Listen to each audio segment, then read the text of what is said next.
everybody, Livingston here, and once again we're jumping into the Twilight Zone. Episode 12, What You Need, came out on December 24th, 1959. Very surprising that a television show came out on the 24th. I have no clue what this story is about. Let's jump into it because I want to know. It is a dimension as vast as space and as timeless as infinity. This is the dimension of imagination. It is an area which we call the Twilight Zone. Boom. Jazz band playing.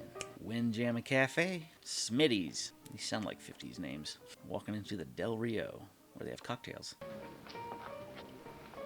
This is the same bar as what we just saw in episode 11. This is a telephone booth where that guy disappeared. We sell booze here, mister. We don't just rent space. How would you like to take a flying jump at the moon? Man, that's kind of mean. Oh. You're looking at Mr. Fred Renard, who carries on his shoulder a chip the size of the national debt. That's a huge chip today. This is a man who has lived 36 undistinguished, meaningless, pointless, failure-laden years. Any way, anything, anybody to get out of the rut. Yeah, ruts suck, that's for sure. Well, we have a lady, the sad music going. Seems like she's lost in thought. Something for you, miss? She also have a chip on her shoulder.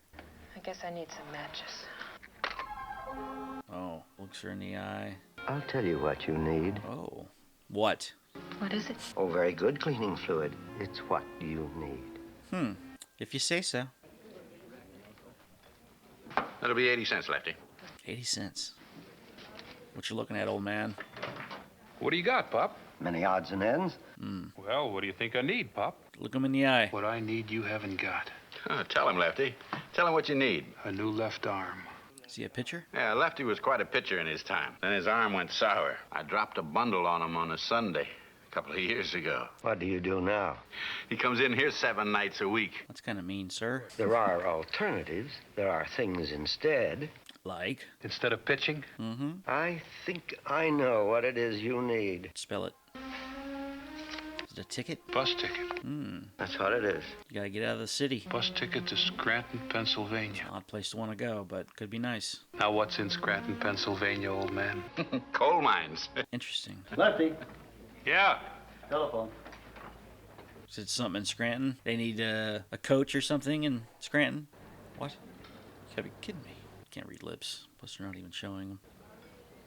No shit. So where am I going? Scranton, Pennsylvania. What? Old manager of mine. Been looking for me for 3 weeks. Got me a job. Coaching job. Coaching. Minor league club in Nice. Scranton, Pennsylvania. Wants me to take a bus there. What are the odds? Coincidence, maybe. Or just good fortune. You're an angel. A fortune teller. A genie. Gee, I wish I could get that thing out. I like to look halfway decent when I meet the general manager. I have something for you, and I want to go to Scranton. I couldn't help it over here. Why don't you try this? It's supposed to be very good for that sort of thing. She was missing love in her life. Someone's looking at me. Now, when this dries, you won't even know you had a spot there. Thanks. I was lucky you were around. Not really lucky. The old gentleman over there. He's gone. What the hell? Hey, can you help me? I need something to make my life better. Something for you, sir? Is that what I need? I'm getting a bad vibe from this guy. What do I need tonight? It's late. Come back tomorrow. What do I need? Oh, don't push this guy. Pair of scissors. What is this, some kind of gag? Nope, you need scissors. So what will the scissors do? I mean, I know they cut, but beyond that. Uh-oh. Yep, you need the scissors. Scissors. Scissors. Come on. Come on. You can do it. God, I had the scissors. Didn't see that coming. What I needed. That's just what I needed. Thank God. Could have died. It's not over yet. This looks like a Godfather sort of scene. Like this, almost the same sort of shot with the Godfather. You saved my life, old man. What's this? Something else I need? It's a nice pair of scissors I got from you tonight. Yeah, they saved my hide. Well, that's good. Old man saved your life. Leave him be. You can see ahead, can't you? You can look into the future. You got $1 million talent in you. You dribble it away on nickels and dimes. Yeah, but he changes people's lives with little things. What's wrong with that? You got a partner now. I don't want a partner.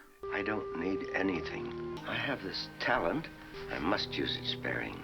If he doesn't, then what? Now, come on, concentrate. Go into a trance or whatever you do. Tell me what I need to know for tomorrow. You need a pen. I'm supposed to need a leaky pen, is that it? Pen that drips all over the... Look, he dropped right alongside of a horse's name. Is it really gonna make him rich, though? $240. Yeah, could have been $1 million. So what's gonna happen? Something bad's gotta happen to this guy. Oh, yeah, here's a tip. Don't play with matches. What a dick. This doesn't have to stop at races either. It could be football games, baseball. Does it really work that way? What is It's this? out of ink. Seal. Something's definitely gonna happen to this guy when he figures out that he needs to go. What do I need? To leave me alone. I just want you to keep supplying me with what I need. I want it to keep coming. I don't want it to stop. You're getting greedy. Greedy usually destroys you in the end. Well, why does it have to stop? The things you need most, I can't supply. What are they? Peace of mind, the ability to laugh at oneself. But it's beyond my power to give them to you. And how do I get them? Look deep and tell me what's for tomorrow. It's not material, dude. You need to cross that street at 1:15 now. Then someone runs him over. What is it? Oh, please don't. This is it? Uh-oh. I have a feeling something bad's gonna happen. Like, it's not what you need, it's what the universe needs, maybe? These shoes are too tight. I hate leather soles. They're slippery. Yeah, gonna slip and fall. I walk someplace. Is that it? Or I find what I need. What happens? I'm waiting. That's another thing that you need, Mr. Renard. Patience. Is that what you're doing? Give me the business? He's gonna come after him, trip and fall. And take you apart bone by bone. Try your best. Come on, old man. Tell me. Are these what I need? But I'll tell you something. They happen to be what I need. Oh no. Sped up. It was a hit and run. That guy just kept hauling ass. What I saw in your eyes at that bar was death. My death. Why his death? You were going to kill me. Huh. So what was needed for Mr. Renard was slippery shoes. Too bad for Mr. Renard. Did anybody see it? Hit and run. That's what it was. Can I sell you something tonight, sir? What would I need? I'll tell you what you need. He would know. This is what you need. A comb. No charge tonight. Thanks. At this time of night, he gives me a comb. Says it's what I need. Why would he need a comb? They're gonna show us why he needed that comb? Will you please hold it, folks? I'd like to take your picture. Try to make yourself presentable. Our picture's going to be in the paper. The comb. Thanks, folks. He needed the comb. Left the shoes. Gentleman with a sour face to whom contentment came with difficulty. He's just a mean guy. Took all that was needed in the Twilight Zone. Well, that was episode 12. I gotta say, very interesting episode. Wasn't the best one among the episodes that I've watched so far, but I enjoyed it in the fact that it was a simple story, and I kind of knew where it was going. I knew at some point this guy was going to bite it. Didn't know how, but once you kind of got the shoes, you kind of understood that he was going to slip and fall, or at least that was the insinuation. He did slip, but he ended up getting hit by a car, which is kind of what I had in mind, like maybe halfway into this episode, because I mentioned that he should be hit by a car, or at least taken out, when he started getting greedy and asking for things. I was really hoping in the end that he would take the advice and say maybe he could find some serenity and some patience, but it turns out, nope, he didn't learn from his mistakes, and he ended up regretting it in the end. But interesting concept. I liked it. It's the second time that we actually got to see a street seller, or what they used to call these guys with suitcases. I guess just suitcase salesman, maybe. But we had one like in episode 2 or something like that. He was a suitcase salesman as well. And it just something about them, and almost seems like a fortune sort of thing, like fortune teller. They travel and give things that what people need in the time or in that moment. And this is maybe like the second or third time they've actually had like a salesman kind of weave in what the story is all about. You also had that guy who was Fate, who was selling bottles of potions and stuff like that in the Old West, and he ended up giving that potion to the guy who was able to shoot faster than anybody. But that was a pretty good episode too. But very interesting story, and can't wait to see what's coming out next on the Twilight Zone, because it seems like every episode I get enthralled with and want to see how the story's going to end. There have been some stories that stood out more so than others, but again, we'll jump into those episodes at a later date. I plan on doing a kind of like top 5 or top 10 episode, kind of going through season 1 and picking out and cherry picking what episodes I thought stood out among all of them. So stay tuned for that. It's going to be a fun one. But let's jump into some trivia and see what this episode had when it came to the behind the scenes stuff. When the leaky pen drips ink on the newspaper indicating which horse Renard should bet on, if you look closely you will see among the names of the jockeys Clemens, Houghton, Denault, and Serling. George T. Clemens was the director of photography in this episode.